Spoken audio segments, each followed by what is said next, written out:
Are you there? I am here. I'm live across the nation. Well, across the world. Yeah, across everywhere. But that's right. We've got people Wherever listening people all around the have world. podcasts. I don't know who's going to be listening across the world, though, because this is a very specifically Australian subject. Yeah, but, we've got people listening in America and people listening in Germany and other parts of Europe. It's true. It's probably Australians, I guess, in other countries, or people who just love chat about elbows. Maybe. I don't know. Could be people who have really dry elbows, and they've now finally stumbled across, this solution, which is, of course, the Bellbows product. I'm pretty excited to talk about this episode. Me too. Really, really, really excited. We're sort of past the point where it's a competition, and now we're just like hanging out with the band. Should we jump straight into it? Yeah, absolutely. I'm so excited to jump into it. Let's go. Can you feel it? Oh, yeah. Alexia. Oh, yeah.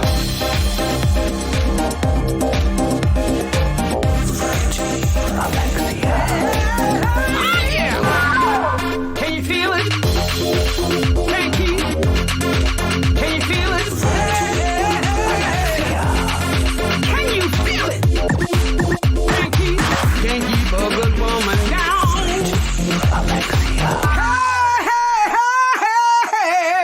And it's 1:45 here on Fruity Alexia Radio. That was... I could never do back announcing on the radio. I'd be so terrible at it. Yeah, I always forget what I'm saying halfway through a sentence. So This is why you could never be on radio. But I am a perfect consummate professional. So anybody looking for somebody to come on the radio show, hook me up, but don't hook up Alex. Well, I could be the the sidekick. That's fine. That's true.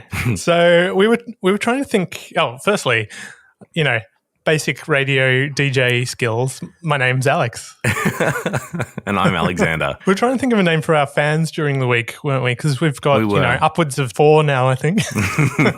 Plus my parents, I think. Oh, there you go. So 6. And everyone's got their little. Like My Favorite Murder, which is one of the big podcasts, they've got their murderinos.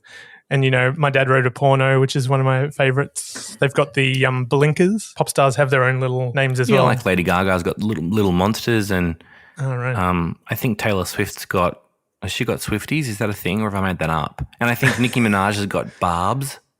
Barbs? Well, I think it sounds different with my accent, but I think they're like barbs. I think it's barbs. I think it sounds better with an American accent. I'm not entirely sure where the barb thing comes from. Yeah, and Beyonce's got the beehive I don't know. I never understand the Beyonce thing, right? Because is it the beehive or is it the bayhive? Because it's written B-E-Y hive, like bayhive. And then I'm like, is it like the bayhive or the beehive? I'm confused. And she's Queen Bee, and I'm like, but I don't get it. Why didn't they just leave the Y off? Like, I'm sure it's beehive, right? But they could have just left off the... It would have to be. I'm so confused. Beyonce, if you're listening, it's like, Papa, can you hear me? Beyonce, if you're listening.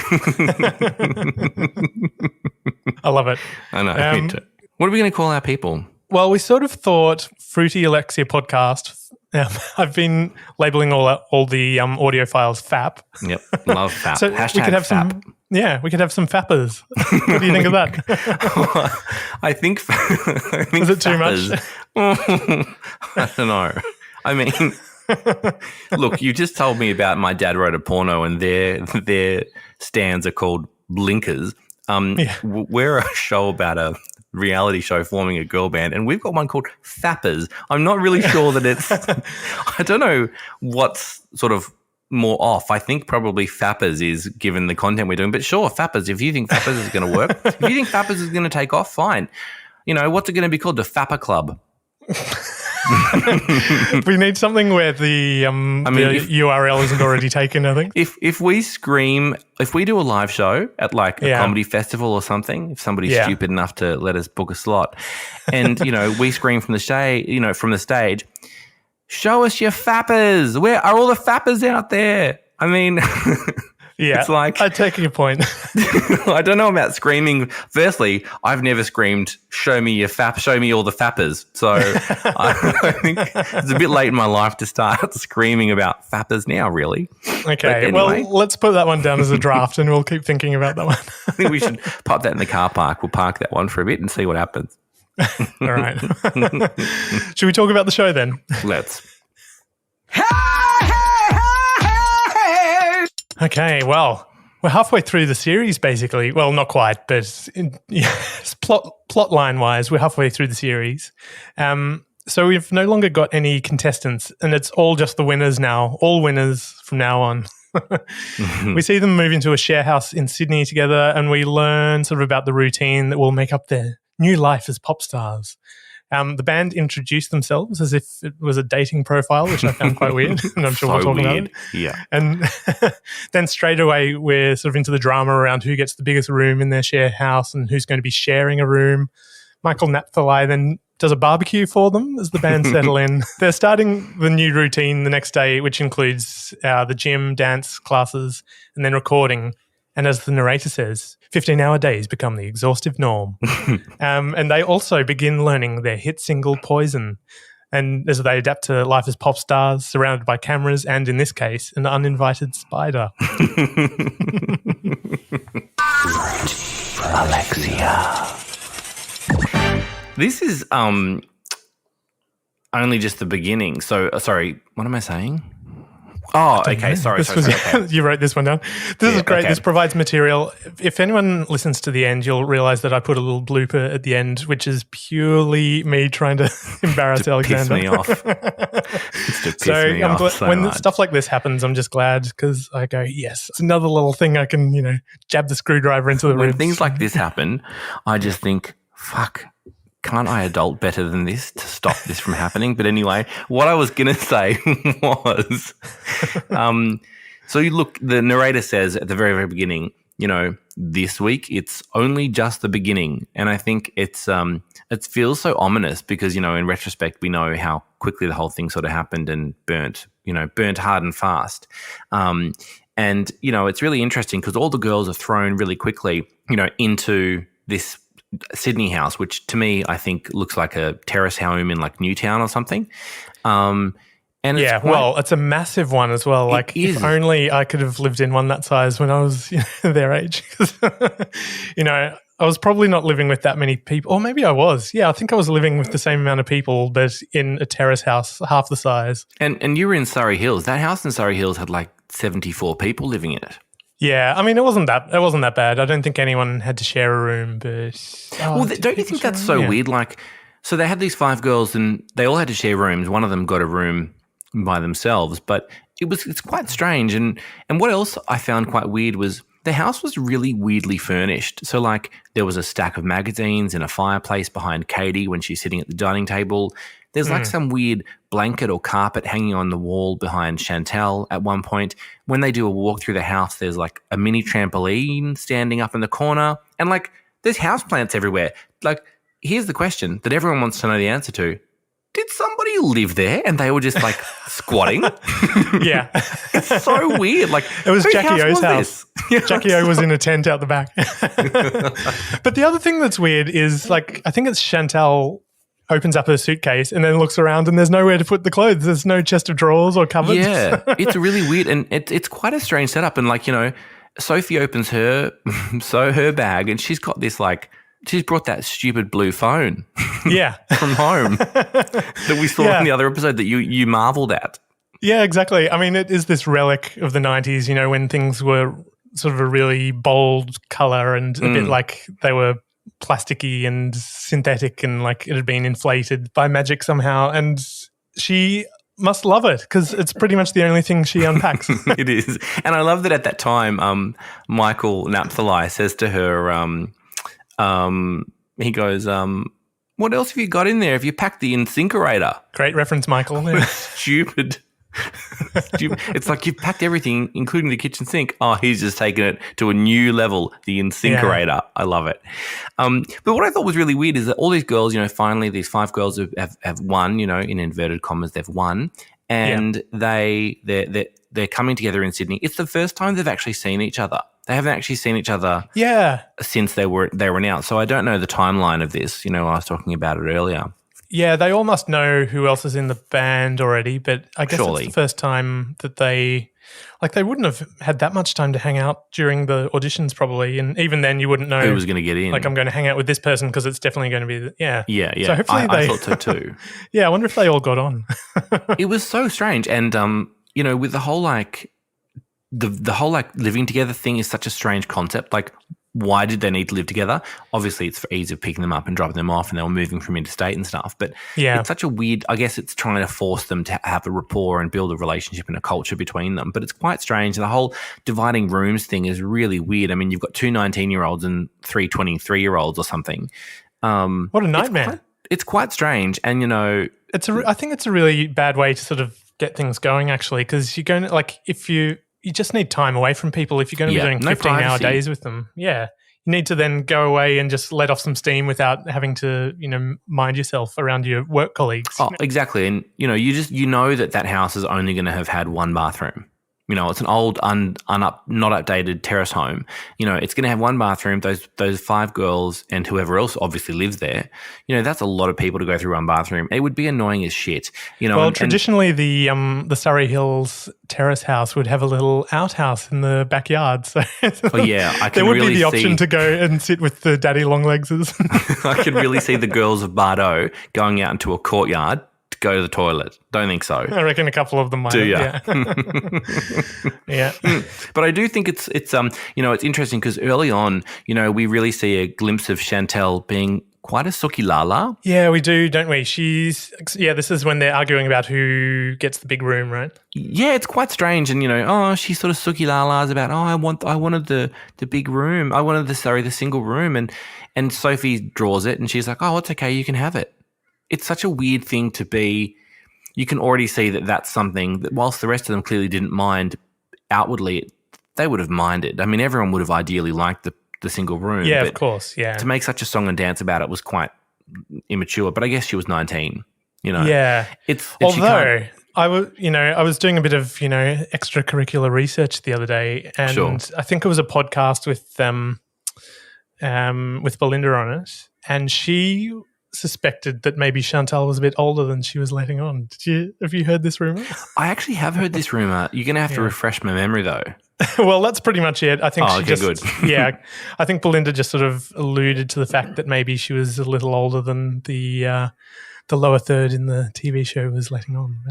Interesting. There's no proof to this though, right? No, currently no proof. So it's speculation and potentially lies, but no. Okay, not cool. lies. But you'd have to assume, look, if she is older secretly, it's a bit fucking pathetic that she can't even make her own bed and do her own sheets. You know, she's like, oh, somebody else, my friend does this for me. It's like, are you fucking kidding me? It does look like the first time she's moved out of home, and, you know, I probably couldn't do that for myself. Well, it's technically the second time she's moved out of home because remember she moved to Sydney last week or just weeks ago in the previous episode, they said. I hope she's held on to the room. Anyway, we'll get onto that later. Okay, so the first day of them all living together in this house, you know, after they've divided the rooms and yada, yada, yada, you know, Sophie's sitting on the floor and she's using a hairdryer to straighten her hair, you know, which is a skill that girls don't have to worry about anymore because they've got hair straighteners. Thank you, GHD. And then weirdly, though, when they all walk out the front door, her hair's in a ponytail. And she's gone from wearing a black top when she was using the hairdryer to now she's in like a blue top. So I don't know. I'm gathering it was obviously shot. Continuity error there, people. It was obviously shot on a different day. Clearly they weren't using the continuity people from Home and Away who are like experts at it. They were obviously using some amateurs for continuity. And, you know, the thing about this sequence where they all go to the gym, you know, the narrator's kind of giving you the spiel about, you know, why they have to, you know, the girls must get fit and stay fit. Yeah. It's just this weird like they're all such slim, you know, to me anyway, they look fit. Not that I know that how somebody looks is not necessarily a reflection on how fit they are, but, you know, they're all young women and they appear fit. And there's this comment about the girls must get fit and stay fit. It's such a weird thing. And, you know, this whole sequence of them all, you get this sort of like little montage of the girls working with a personal trainer, you know, lifting weights and, you know, in unison at the same time or, you know, bench pressing and exercising and aerobics and all this kind of thing. And it's quite reminiscent of like, you know, scenes out of like Private Benjamin or like the Spice World movie when there's this weird, or Clueless. Or Clueless. Like Clueless? Yeah. Yes. Clueless. I've got another Clueless reference in. You're going to get one in every episode. There's a weird thing that filmmakers and TV producers have about seeing women exercise. It's this strange thing like, oh, you know what would make really great TV or you know what people will love to see? Women being put through their paces like with a drill sergeant. It's a weird recurring thing. I don't get it. I mean, a couple of the shots are a little bit creepy. Like someone's Definitely. on their back doing leg curls or whatever they're called. When you face down anyway, and there's like close-ups of someone's bottom, which is, it's kind of like, is this why they're showing it? It's a bit strange. It's like, why in every kind of thing do you have to see women doing this? I mean, I don't know if there's necessarily... Do we blame Olivia Newton-John maybe? I don't think you can blame Olivia Newton-John for anything, and you need to wash your fucking mouth out for that. Okay. Do you know Olivia Newton-John is the name I give the people at Starbucks every time I go? You know this, don't you? No. Oh. Yeah, so when I go and they say to me, can I have a name for your order? Every time I say Olivia Newton-John. And they look at me, and it's a combination of either somebody looks at me and they've got this kind of shitty look in their face, and they're like, really?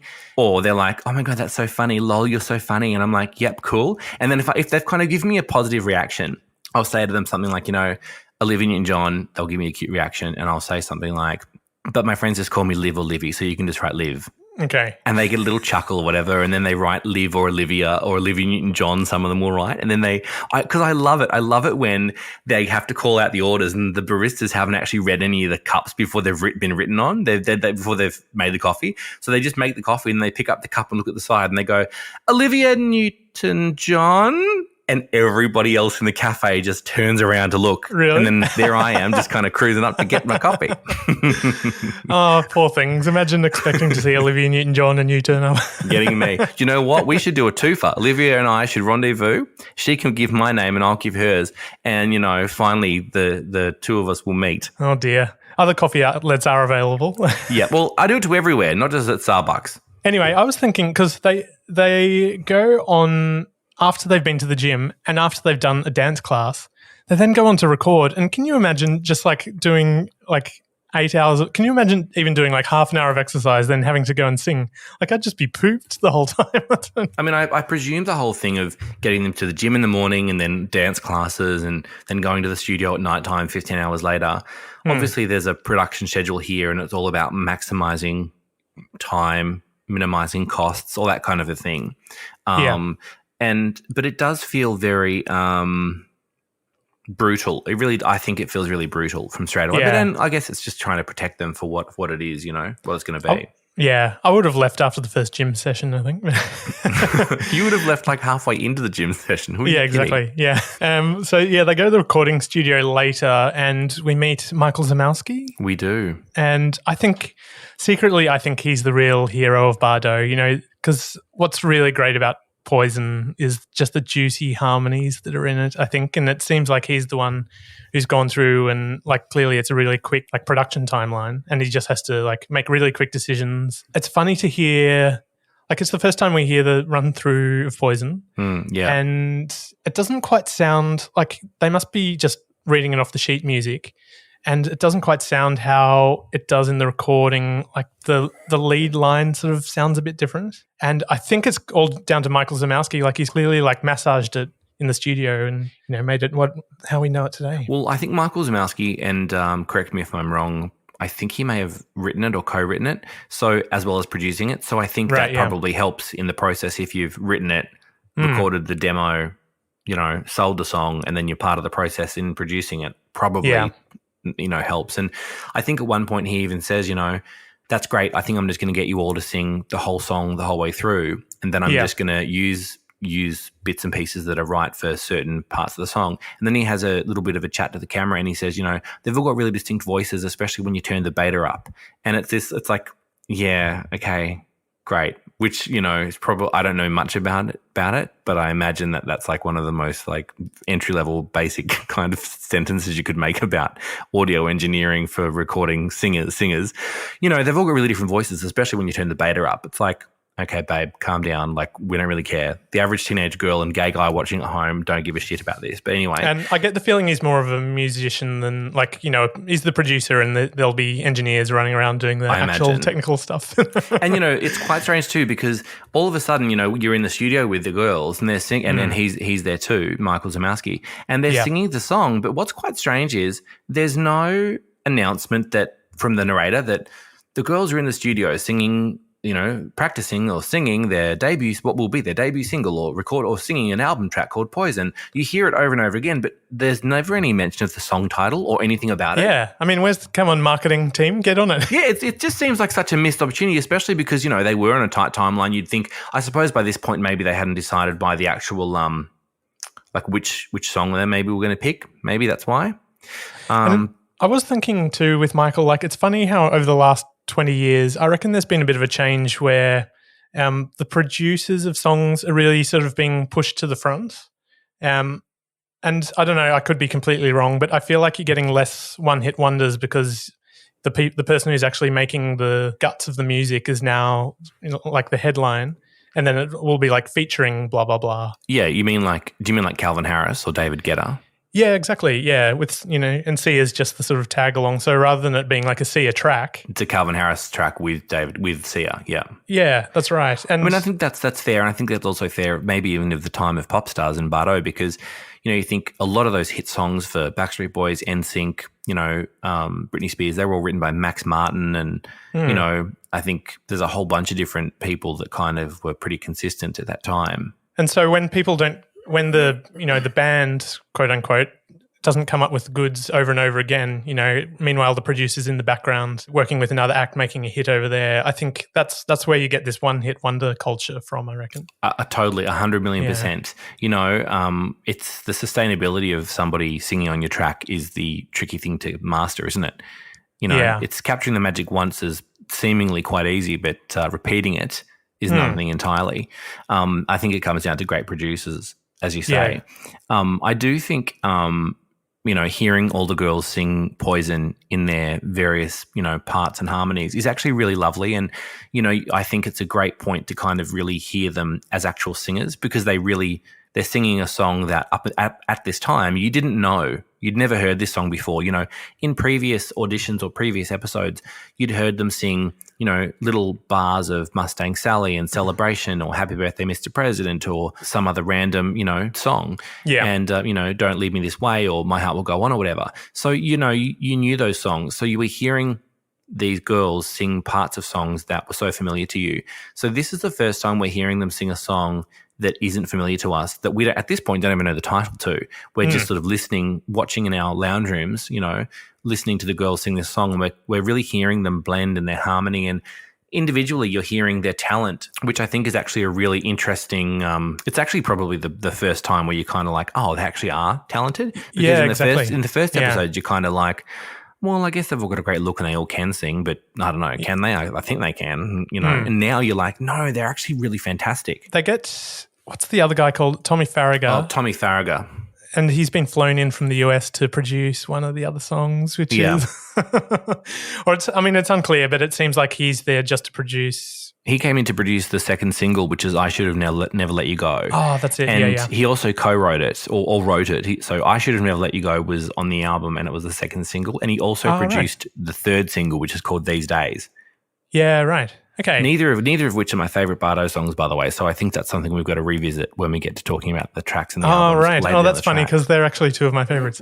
I know, and this is the thing; those two songs divide Bardo fans. So we're gonna get into it. We can come back to that. Yeah. Anyway, I don't feel like he really wants to be on camera, but he seems to know what he's doing. Yeah, I mean, I had a bit of a Wikipedia of him, and not that you can believe everything you read on Wikipedia, but they say on the show that he's a big deal, from the US. Although they don't give you a backstory about who he is or what he's done or any of the big names he's supposedly worked with. His Wikipedia says that he wrote some songs for Dusty Springfield and Taylor Dayne in the 80s, and the girl group Eternal in the 90s. And then there is actually a whole little section in Wikipedia about him coming to Australia, having signed with Warner Music in the mid-90s, coming to Australia to write and co-produce I Should Have Never Let You Go and These Days, as part of the Australian reality TV series Popstars, and that created the girl group Bardo. And then post that, he's gone back to America. And he ended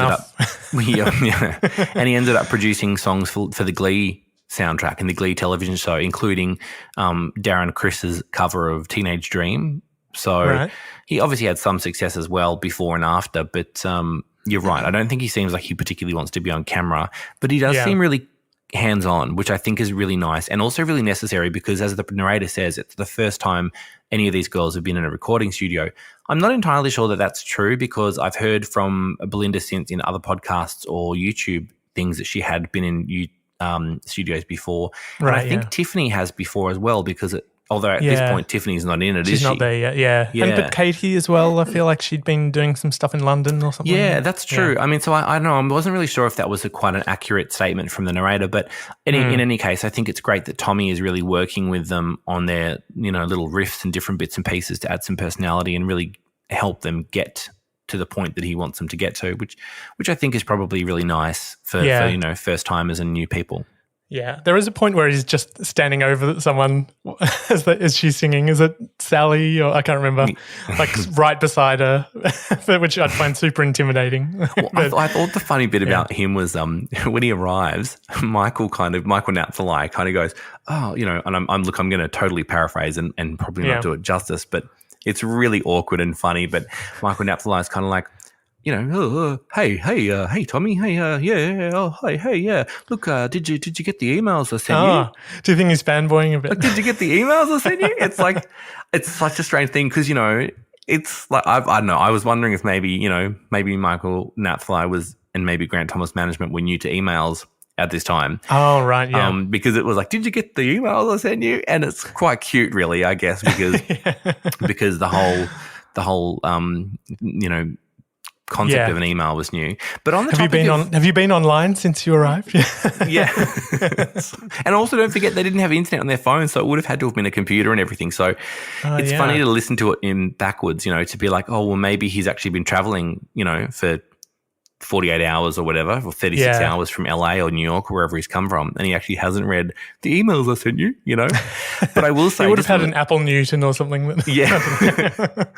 On the topic, a niche reference for people who remember that. On the topic of cute things about Michael Napthali in this episode, I'm just going to go out and say it. His new haircut that he has in this episode, I think he's like borderline babe for the time. Really? Yeah, for the time. Yeah, right. Yeah, I was pretty. Much nicer with this short cropped look.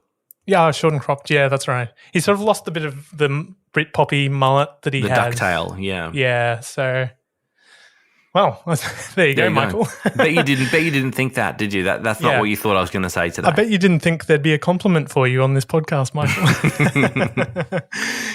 We don't actually have anything against Michael Napthali. It's just you've got to draw the comedy out of somewhere, and it seems of course fair. You do. Yeah, he seems like an easy target. If it's not through Michael Napthali, it's through what all the girls and what everybody in the series is wearing.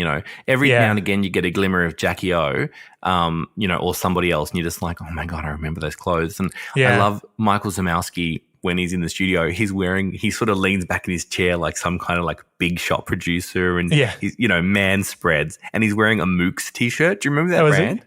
Yeah. Mooks, yeah. But he seems like the sort of person who's just wearing the Bonds, crew neck thing most of the time anyway. Totally. Yeah. But I love the fashion. It's so good to watch. Yeah. One of my favorite bits is it's right near the beginning and everyone has to sort of introduce themselves to the camera. Because I guess it's the first time. Fucking stupid. I know. Actually, Katie Underwood gets really into it. So she's like, hello, my name is Katie Ashley Underwood. I'm a Capricorn and I'm a bit of a freak when it comes to astrology. And it took me a while to work out why they were all saying their star signs, but because I don't really understand astrology and stuff, but I guess for somewhere like New Idea, that would be an indicator of someone's whole personality. Is that? Do you think that's? I gather. I have zero knowledge or interest in astrology, and I wish everybody all the best for people that do. I don't know enough about it to really have an opinion that doesn't seem completely and utterly unfair to people who love it. Yeah, I'm sort of in the same boat, so we can dodge this topic.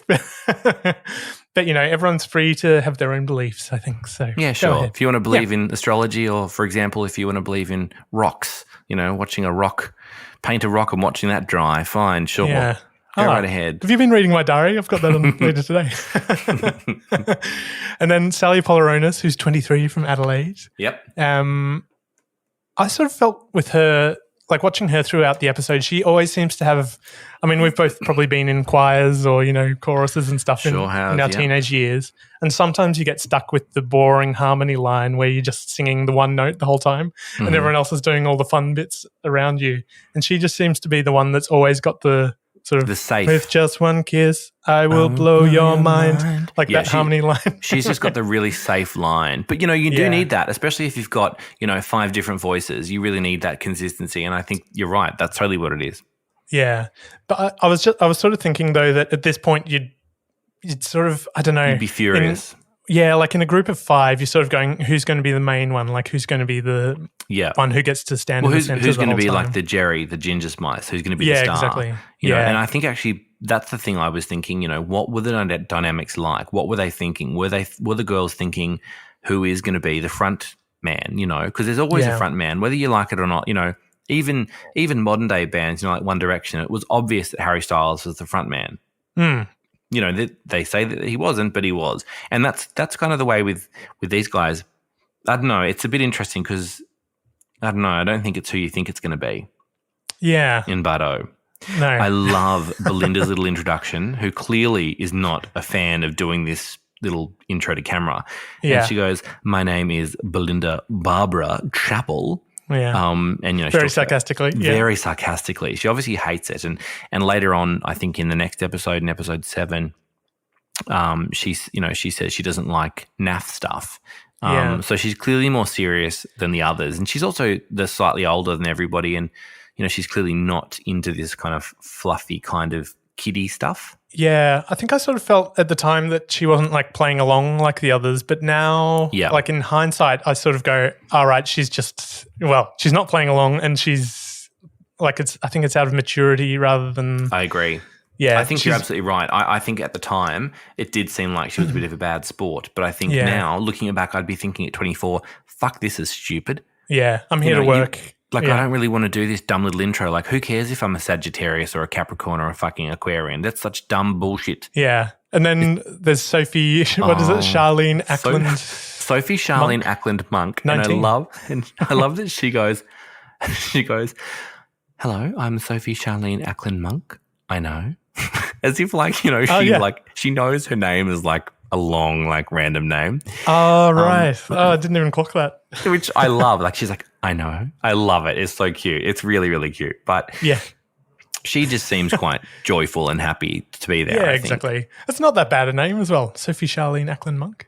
Yeah. I suppose it doesn't really roll off the tongue. Well, no, but how often are you going to say, hi, my name's Sophie Charlene Ackland Monk? I mean, you're going to say, hi, my name's Sophie Monk, aren't you? And Sophie Monk seems to have worked for her. Yeah, exactly. And actually, if you take the first letter, it's scam. But anyway, I had never realized that. It is too. It's totally a scam. That's like such a high school thing. Like, I don't know why people do that, but I don't know why. And here you are doing it as we approach 40. So good job. Good job, Alex. Are we approaching 40? I'm still 36. Okay. Well, you're on the wrong side of 35. So I guess you're heading to 40. Unless you're heading backwards, you've got there's, I think it's heading towards 40. Yeah. So anyway, Sophie Charlene Ackland Monk, 19, a Sagittarius. There's a bit where Michael Napthali shows up with a birthday cake. Oh, yeah. And she's wearing, like, she's not even dressed. She's clearly just Sophie, jumped out of the shower. about. Yeah, Sophie. Yeah, she's just wrapped in a towel. And still the cameras come in. Michael sort of chases her halfway up the stairs and she's sort of half hanging out of the bathroom. It's like, just give her a minute to get You'd get think dressed. you'd think they would have just said, okay, sorry, we've timed this wrong. We're gonna just reset and reshoot this. Like, firstly, I don't know why Sophie's answering the door in a towel to a potential stranger anyway. Yeah. Like, she's potentially opening it to a serial killer in a towel, but she's left, you can hear the shower running upstairs. So it's a bit random. And then she kind of is like, oh my gosh, no, it's my birthday. She runs up the stairs, like, sort of shocked about it all. The camera crew and Michael just kind of push through in. They come into the house and they're filming everything. It's so weird that they bother to continue filming. It's like, no, guys, camera down, like, stop for a minute. Yeah. Let the young girl, the young woman, the 19-year-old, the teenager, let her get dressed.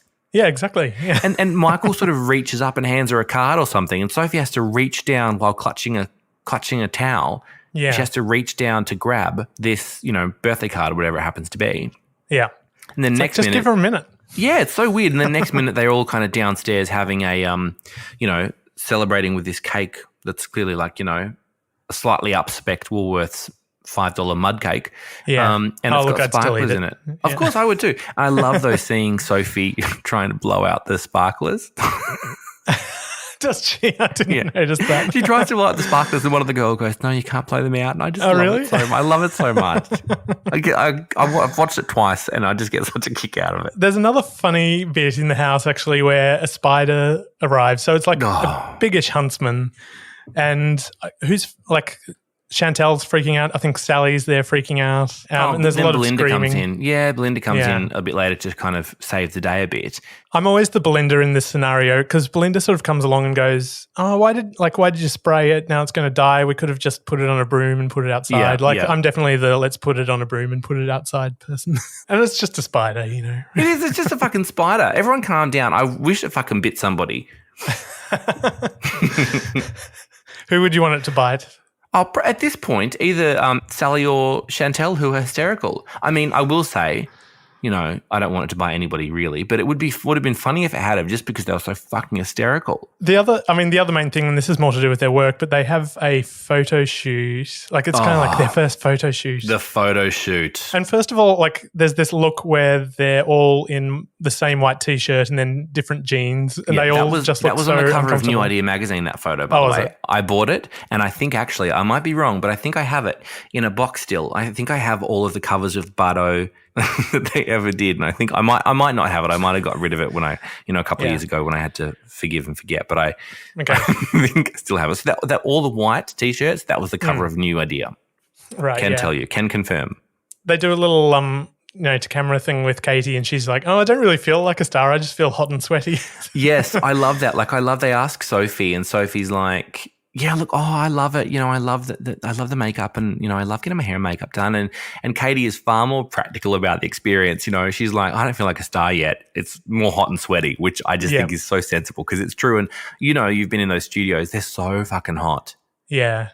And it did make me think as well, like, at what point do you feel like a star? Like, sometimes I think about it, if you're having a big moment in your life or, something really exciting is happening, and what if you've got like a stomach cramp or pink eye that day? Like, my favorite example of this is it Buzz Aldrin when he was on the moon? Apparently the thing that was sort of attached that he was supposed to wee into disconnected.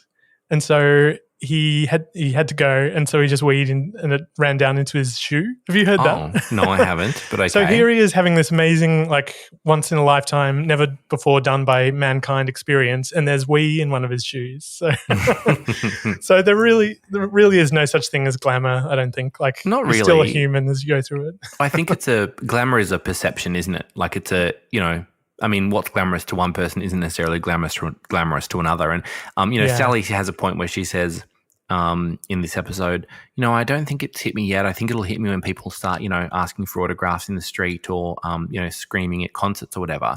And I was thinking, I don't know. I mean, at the end of the day, it's work for you. So, like, I don't know. I guess you feel famous because people are screaming your name, but I know it's weird. And I love how you're sitting there trying to, rationalize, for us to figure out, when do you realize you're famous? Like, as if we would fucking know. We have no fucking clue. Do you know what I think would be really fucking hard, actually? And this would be an interesting thing to talk about in the future in greater detail. What it's like to be famous all of a sudden and then all of a sudden not be.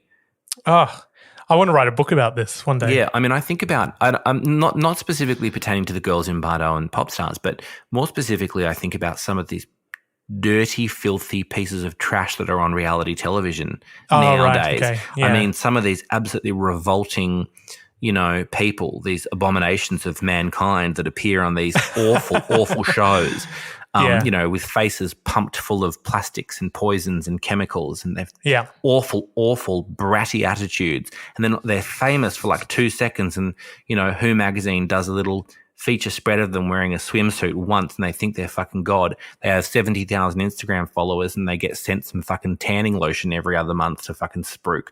And then all of a sudden, they're not famous anymore. So what do? They just keep flogging a dead horse. Yeah, exactly. None of them go on to a career like someone like Simon Hot Dogs Deary. Was that his name? He went on to do Up Late with Hot Dogs afterwards. That's right. He was the guy from Big Brother, wasn't he?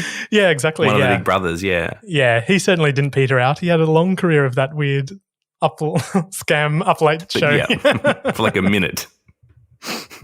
Poor hot dogs. Poor hot dogs. And back to the photo shoot, there's the awkward moment where they have to broach the topic of getting the clothes off. Well, so the thing is, I actually disagree that it's not an awkward topic. The woman, whoever she is, the stylist or whatever she is, it's not even awkward first. She goes, now I need you to get you into your bra and knickers because we're going to do a photo shoot and we want you to look nude. I mean, there's no ifs, buts or maybes. The girls clearly haven't been pre-prepared for this. They're literally told on the spot in front of the camera. I mean, 2 of these girls are 19. I mean, the other 3 are, 23 or, they're young. At what point do you kind of think, oh, I'm going to be naked in a photo shoot today? Okay, like you weren't told about it. You're not famous yet, remember. I mean, I have no problem with nudity or photo shoots like that. I mean, I'm fine with it. But what I mean is these are young people who have not really been prepared for all of this and all the talks in the world that they've had with managers, Michael Napthali or the record label Chris Moss, or, even if they've had the opportunity at this point to chat with somebody like Jackie O, who is at this point, herself an up-and-coming star. Yeah. At no point does anybody sort of say to you, you're eventually going to have photos naked.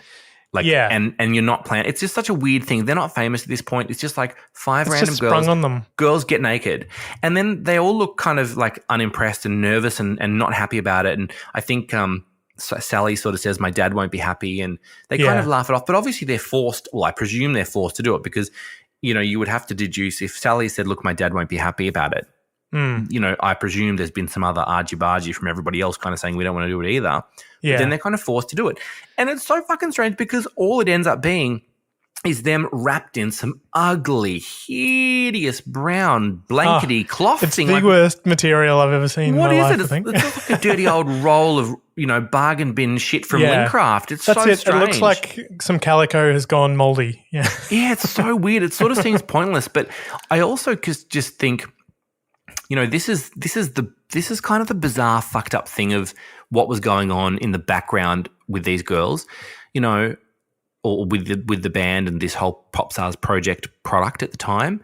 This was their first photo shoot, that they were doing as a group, and one of the things that somebody somewhere thought was a great idea. Let's get these young women naked. They've won a competition about singing, but let's get them naked. Yeah. I know the Spice Girls had done a photo shoot not dissimilar, or rather they'd sung a song called Naked on stage at their concert, and they sort of were masked by they were sort of sitting on chairs backwards so you couldn't really see any of the, intimate parts. But in this case, it's just kind of like...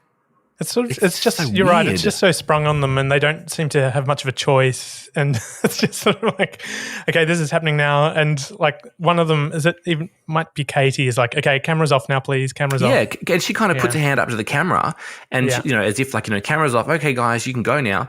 The camera doesn't go though. It's not an immediate cut and then a next scene. It's actually just a pan and then a cut. Then there's a pan, and they're naked in the blanket. Yeah. I don't know. I don't see the point for it at all. I just think it's hideous. But anyway, it is what it is. It's something, if you think you're growing up to be a musician and it's not something they tell you in year 8 tuba lessons, one day you're going to have to be naked. Yeah. Yeah. I mean, I think about I've done some weird things in photo shoots, definitely. And at one go on. And I have, and there is one photo shoot that I don't know if it will ever see the light of day, and mercifully I hope it probably doesn't, where there was the illusion of me being naked. There's probably some people out there right now Googling, that, and you would hope. trying to find it. I would hope. Is that what you're Yeah. You get a little modesty pouch though, right, don't you? Like a little flesh-coloured sort of you can have a modesty pouch if you want one, Yeah. But this was in a shower, so it was like it was like a studio thing. It was like an arty thing. And right, okay. When you're a young actor desperate for some money and you'll do anything for some photos, and you kind of think, oh, this will be art. And it was. It really, it was all kind of, lit. Like it was like, kind of like blue and, nightimey, and it looked quite cool, I think, at the time. It was probably very on brand. But I do think now, is there really a choice? I mean, I guess there's a choice. People listening are probably like, oh, there's always a choice. I don't know. I think at some point, you feel like you kind of a bit shoehorned into things, maybe a little bit. Right, yeah. And maybe convinced that things are going to be a brilliant idea when maybe they're not. I mean, it's not like this. I'm not talking about. I'm not talking about doing porn or anything. It's not like I did porn. By the way, if I did porn, I'd be perfectly fine and happy to talk about it. But I didn't. But I just mean, young people kind of, being convinced or cuckolded into things, thinking, oh, this is going to be really good. Oh, it's going to be really great. It's going to be arty. It's going to look fantastic in print. I don't know. And I don't think anybody prepares you for it. One of the big bombshells of this episode is probably one of the biggest bombshells of the whole Popstars Australia. And it's the one where Chantal leaves the band. And actually, I think we should tackle like this whole thing as a bigger subject in a later episode. So maybe once we've gone through episode by episode to the finale, we might do a whole a special, the Chantal, what happened to Chantal special. Sure. Okay, that's fine. Because what's presented in the show and what sort of happens in the media afterwards, there's a bit of difference between those two. Huge difference. Yeah, but in terms of what happened in the show. At the time, yeah. Yeah. I feel like throughout the whole episode, they're particularly picking out bits. Like they could have picked out probably bits of anyone being a bit of a diva or a bit tired. Totally. But they seem to be focusing particularly on Chantal being exhausted or being asleep or she being turns late, up late. She's still got problems with the timekeeping and all that kind of thing. And they're sort of making a big deal out of it. And it's sort of all explained at the end because it's like Michael Napthali is called to an emergency meeting at the house. At the house, yeah.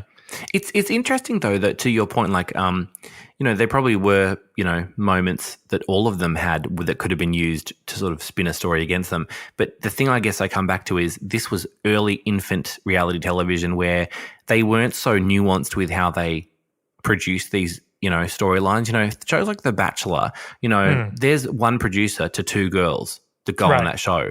So, I mean, that's pretty intense. There's a lot of production going on in these, storylines, and they're able to kind of really work and massage and flesh out storylines with these reality TV people, contestants or participants. We're talking about we're not talking about producers producing a storyline. We're talking about it's just a docuseries that's been filmed. Yeah. Everything's been captured, including this behavior of being late or being asleep on the couch or being precocious to the camera or not being able to gel with the older girls or whatever it happens to be. And then it's actually less about the production, I think, and more about, retrospective editing, like, oh, okay, well, let's slot these things in anyway to fit this narrative. It's less done at the time, and it's definitely retrospective. I mean, at first I sort of thought it was a bit unfair just to how much they pick out of her, but then the fact that she leaves, I feel like they do need to plot it out throughout the episode so it makes sense when she leaves at the end. Yeah, I mean, this is the thing that's wild about this, I would go as far as to say that, Chantal Barry being, leaving Popstars Australia is probably one of the most scandalous moments in Australian television history, I would say. Oh, yeah. And I think it would be, maintained as that, I think, in a lot of people's mind. Since it's the biggest scandal since Kylie married Jason. Or that's right. That wasn't a scandal. It was maybe more of an exciting shock when Angel got up out of her wheelchair and walked down the aisle to her marriage to Shane on Home and Away. But anyway, that's a different podcast for a different time. But it is interesting because, what they have to do in this episode 6 is retrospectively edit and cram in a narrative about Chantal. Whether it's true or not is irrelevant. And it's all happening in one episode. In my memory, quick. Yeah. It is so quick. It's, they've in this one episode, they arrive in Sydney, they start this, new 15-hour-a-day exhausting drill lifestyle they have to do. You hear the songs for the first time without them being named. You meet producers. You see them go into a photo shoot, and you see all these little moments of them. If you think about all the different setups that are in this actual episode, and then at the end of it, Chantel's gone. And it's this weird thing that it's all happened in one episode. I guess that's because there was no real plan to this whole thing. I mean, it doesn't seem like it anyway. They haven't really plotted it out very sensibly. I don't think. I think they've filmed all the footage and gone up to a certain point before the show started airing when the girls got famous. And they've kind of gone, okay, well, we've got X number of hours of footage. I guess we'll do what we can with it. And this episode, oh shit, this has happened. We have to now make this episode all about this. We have to fix it. Everyone's very sad as she leaves as well. Michael kind of says, to the group, he walks out after having talked to her and he says to the girls, there's been drama and tension and Chantel's felt a bit distant and she thinks it's the best thing for her is for her to leave the group. Yeah. And, Chantel kind of awkwardly shifting her weight and sort of, looking this sort of cutesy kind of Sooky la little face that she's kind of had going the whole time, this little precocious face, I hope I haven't ruined it for you, you'll make it with or without me. I'll still be buying your albums, it's this weird cutesy thing. And the girls listening to this, they look so numb and they look quite like ominous. It's very, very ominous to me. Like they're sitting around like they're expecting something horrific out of this. And clearly that's what happens. Obviously she leaves, but it's very, very uncomfortable to watch actually. It is, yeah. And there's even there's a little sort of vox poppy thing with Sophie afterwards, and she's sort of starts talking and then she halfway through, she just kind of goes, actually, I don't want to. Can we not do this? Can we not do this now? And she just sort of walks out of the frame. She's crying, and you can hear because her voice sounds quite deep for her, and she sounds like she's probably been crying quite a bit. And she says, I don't want to do it. I don't want to do this bit because the question was, I think the question posed to her was by the cameraman was, were there any signs of this? And Sophie just, it's just quite emotional. And what I thought was really interesting is, as she sort of says this, I can't do it. And she goes off camera. I don't want to do this bit. A little bit later, you get Belinda. They do a bit with Belinda and she really gives this, really nice, succinct soundbite, kind of wraps it all up in a little package about, if we all want to be here, so, it's really important and, we wish her all the best and, blah, blah, blah. And it's a really nice, crisp little soundbite. Clearly, I assume what they've done is they've asked Sophie or whoever else for a moment, for a soundbite. And ultimately, Belinda, ever the practical one, the sensible one, the mature one, she obviously just goes, you know what, I'll do it, yes. And then she follows the letter of the law and she says exactly what she's got to say. Yep. And, you can see when she's speaking to the camera, her eyes are kind of darting around quite a bit. She's obviously like looking into the camera, at the cameraman, at somebody else who's obviously behind the cameraman. I think it's like a bit of a confidence thing about making sure she's covering off all the points. And you're kind of like, okay, well, reliable Belinda Chappell, probably saved the day. She was MVP, I think, of that moment. Yeah, I think so too. I think hers is also the next day as well, maybe. So everyone's had time to think about it. I don't know. Yeah. Yeah. So I guess the band is down to 4 by the end of the episode. And the really big question is, who's going to get the big room in the share house now that Chantel's gone? I was thinking through all that there's something about Chantal that her personality is just different. And she's not like Belinda's not playing the game that much, as in she's not up for any of the shenanigans and she just wants to get on with the job. Whereas Chantel's the other way and she's sort of pushing the boundaries a little bit, I think. And I just feel like sometimes Australia doesn't love this and Australia just wants its celebrities to be like squeaky clean and have perfect PR and they don't want anyone who's a bit different. Whereas like a British star or even American ones, I think like they're allowed to have their foibles a bit more and they're not like, in a way, they're a bit celebrated sometimes for not being perfect. I think I think that's a long straw to draw in reference to Chantal Barry in Popstars and Butto. I don't disagree with you about that Australian culture and the celebrity culture in Australia and what we expect of our celebrities. But, and maybe it was just the footage that we saw, but, in this episode, Chantel's saying, she's asked by Michael Zamowski to sing a certain part of the song and she's like, I don't want to sing that today. She doesn't want to, she only wants the single room. She doesn't want to share a room. Sophie gets the single room, but she cracks it. So Sophie gives her the single room. Yeah. She can't do her own sheets. She can't, she's screaming hysterically about the spider.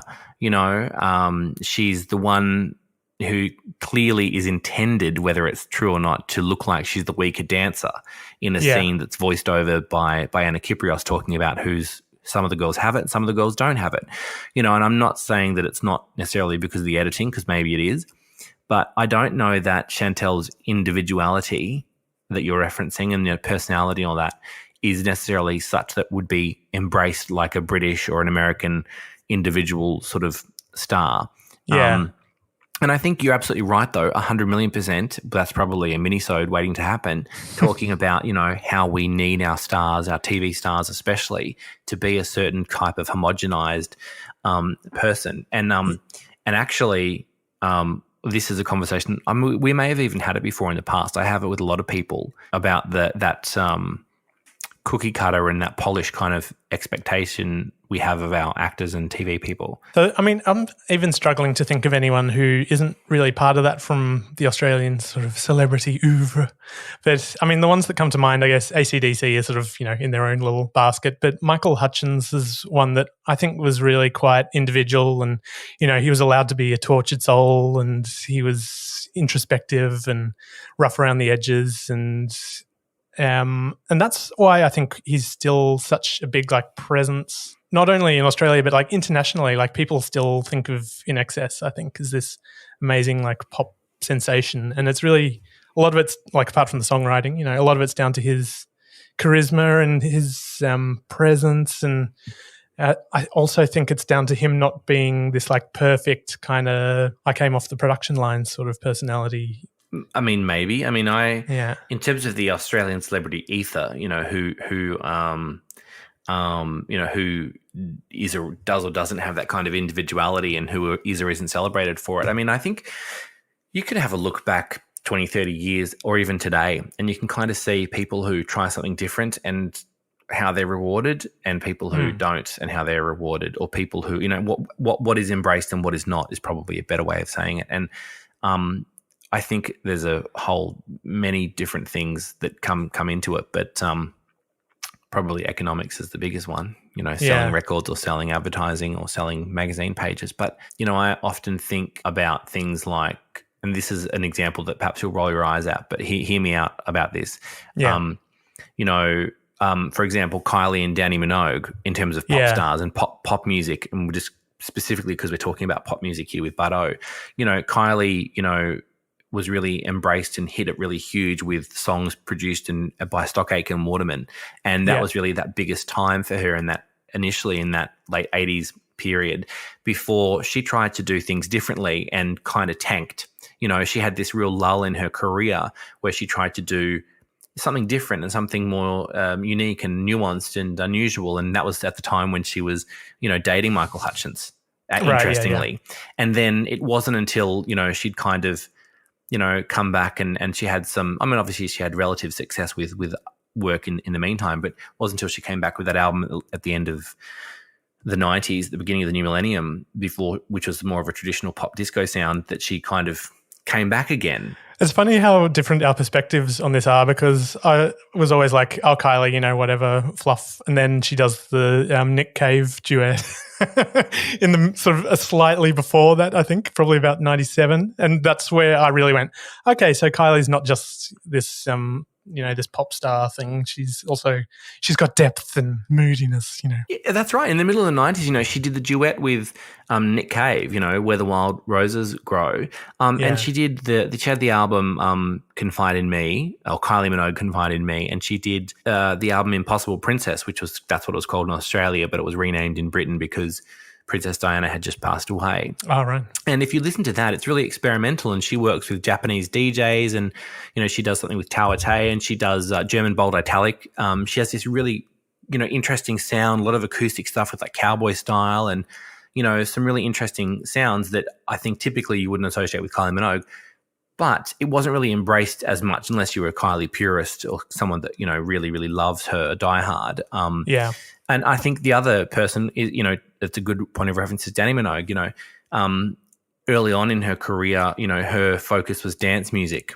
And I think, those early hits of Danny Minogue's were really big hits because they were dance music. And then I think as dance music changed in the 90s and evolved and, house music went in and out and sort of changed in its way, so did kind of Danny Minogue's credibility in Australia, irrespective of whether or not she was any good or not.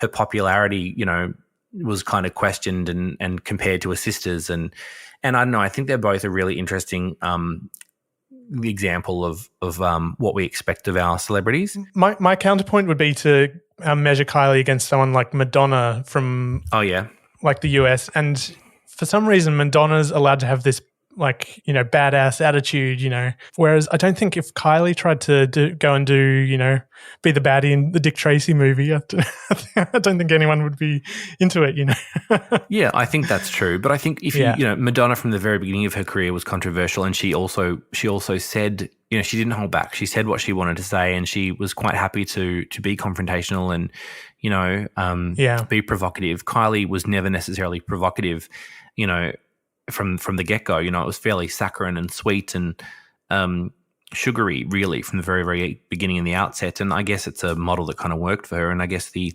outlandish kind of outspoken, persona of Madonna kind of worked for her in some ways. I mean, some people don't like it, some people do.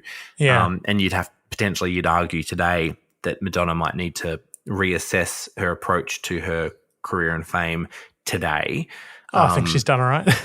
No, I mean today, like now, how she is today. Not retrospectively, because she's unparalleled, Madonna. Yeah. But I mean more recently today. And I feel like I need to go and do another podcast about Oasis versus Blur just to cleanse myself a little bit here.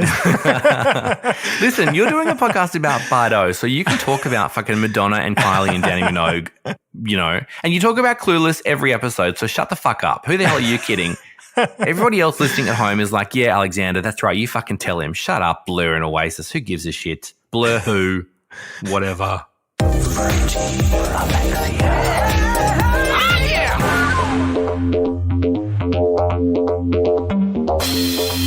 Oh, well, big episode. I mean, we are definitely going to have to circle back onto the whole Chantel we media surely storm. Are. Because you were right when you said earlier, it was just such a major point in TV history. And I think people, even to this day, are still wondering exactly what went on, I reckon. I think people know because it came out in New Idea magazine. And also Chantel spoke about it not too long ago, I don't think a couple of years ago. Oh, right. From now. And I think people have kind of commented on it. But yeah, I think at the time it was kind of a bit of a mystery. And maybe some people don't know still. Yeah. Oh, well, that's a good reason to subscribe and tune in. And it is. Yeah. If anyone's listening and they haven't subscribed, you just go and hit the subscribe button. It's boring, but it helps out our algorithm. Did you know that? And then we'll be able to get some more ad money. I didn't know that. I gathered, but I'm not the brains of this operation. I'm the beauty, so I leave all of that stuff to you. So everyone, please go and subscribe. It's very important. We have a little link as well to our Acast support page. And if subscribing is the easiest way to support us, I guess. But if you want to send us some cash, then there's a little link in the description.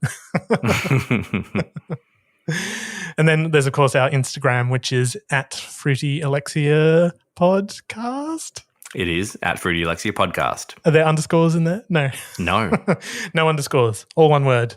And not to be confused with any other Fruity Alexias on there. I think there might be a couple. Well, what are you going to do for the rest of your day? I need to quickly eat something, and then I need to probably do another episode with you. Yeah, I mean, a little peek behind the curtains for today. I think we're going to bank a couple of episodes, and then so we're at least banking this today and one more probably. Yeah, I reckon, just because we've got to get at least a little bit ahead. In the event of me being taken down with COVID. After, like I was last week with my COVID vaccine. Oh, I was so sick. So we need to just work around that. Future-proof ourselves, We do. I mean, we had a late episode drop on Friday last week. I had 3 people message me to be like, where's your episode? It's not up. And I was like, because I didn't realize people were that keen. But I love that people are keen. It's fantastic. I know, it's good. It means people are listening. Great. There's demand, supply and demand. You demand Fruity Alexia and we will supply it to you. Well, on that note, should we run away and start on the next ep then? We absolutely shall. Okay. Oh, well, for this week anyway, goodbye, everybody. See you later. Can you feel it? Can you feel it? Can you feel it? Can't keep a good woman down. Hey, hey, hey, hey. I hate adults who are silly. Like, I'm like allergic to silly, like cutesy, silly adult shit. Like, I hate it. One of my friends says like, "Oh, do you want to meet up for brekkie?" And I'm like,